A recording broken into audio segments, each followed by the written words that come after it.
After a 5-week summer break, the battle for the coveted 2014 Dunlop MSA British Touring Car Championship crown resumed at a packed and sunny Snetterton in Norfolk. It was Colin Turkington who led the points table as the UK's premier race series entered its second half.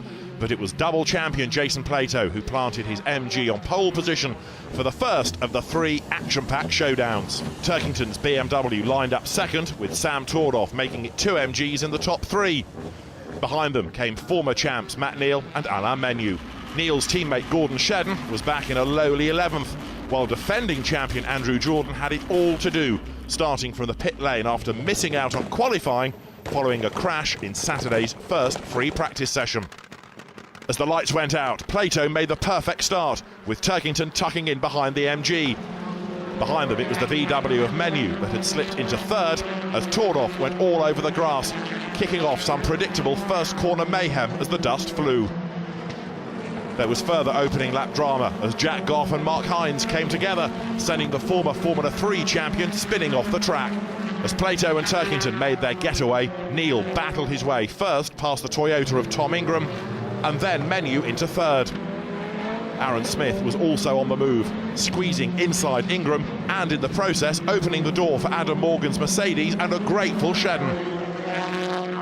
Morgan then squeezed his way past both VWs to grab fourth, leaving Menu with a long line of cars behind him. Up front, the untroubled Plato and Turkington continued to set the pace, passing the lap focus of Dave Newsham as they flashed across the finishing line. Behind them, Morgan closed on Neal, but eventually had to settle for a season-best 4th place, with Menu holding on to 5th from teammates Smith and Shedden, who had bravely battled his way through to 7th.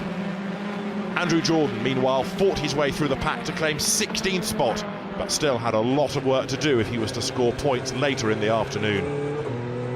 In race 2, it was the slightly lighter BMW that made the faster start, with Turkington grabbing the first corner lead from Plato. Neal slotted into third, but behind them Menu clashed with Morgan, resulting in the Swiss star being fired dramatically across the pack and into the barriers. Taking advantage of Menu's demise, Jordan was jumping into the top 10, but the champion's charge was short-lived as he came off worse in a dramatic 3-way scrap for 9th. Morgan, meanwhile, had his mirrors full of Shedden's Honda Tourer, and it wasn't long until the Scot had scythed down the inside into 4th, which was then to become 3rd when teammate Neal moved aside. At the sharp end, though, Plato wasn't letting Turkington escape, the MG closing right onto the tail of the leader before making the move through into the lead just after half distance.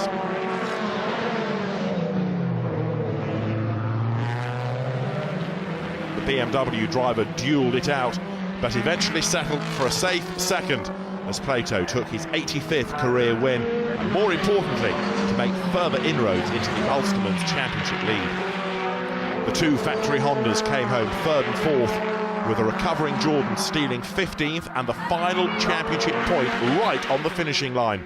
But the champion would miss the final race of the day on medical advice after showing signs of exhaustion, further to the previous day's high-speed accident.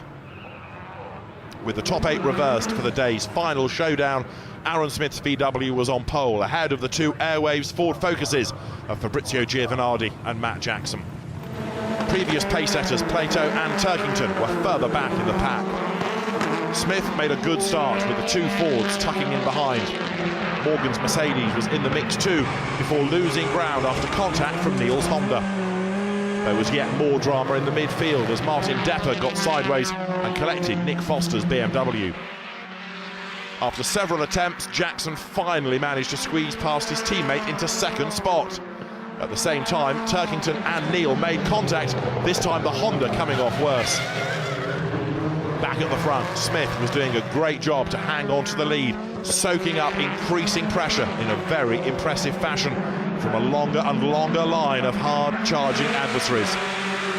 Jackson was right on the VW's bumper as the high-speed train entered the final lap, but it was 3rd place Giovanardi who wilted under the pressure.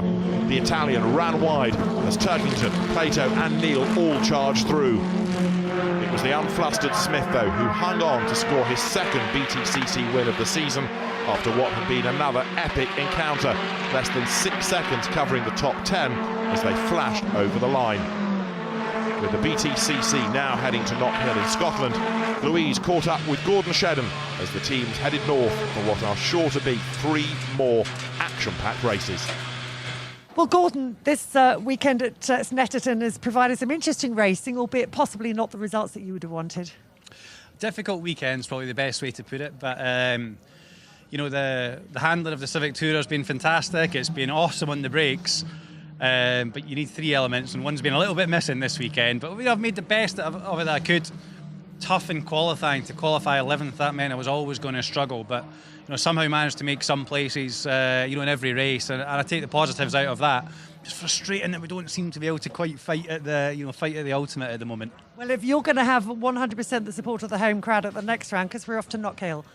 Yeah, and you couldn't find 2 more different circuits, both in location in the UK, and also you know, Snetterton being the longest lap that we go to, Knockhill one of the shortest, Snetterton being one of the flattest circuits, Knockhill being like an absolute roller coaster ride. So yeah, we got to work out. We need to do some winning pretty soon, and Knockhill would be a cracking place to start it all up again. And Knockhill does always provide us with brilliant racing, doesn't it? It does. You know, the nature of the circuit means that there's you know, it really is all action, and I mean, with 30 plus touring cars going around Knockhill, it is going to be an absolute cracker of an event.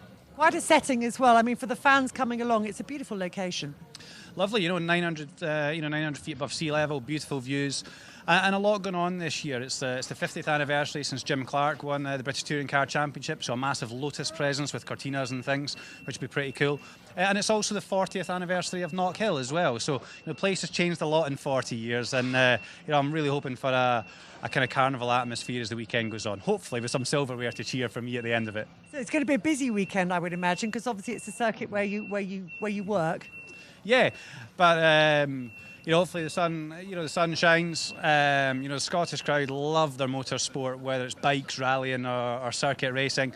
You know, and hopefully they can give me that extra little kind of you know, spur on to get to the top step of the podium. See you there. Look forward to it.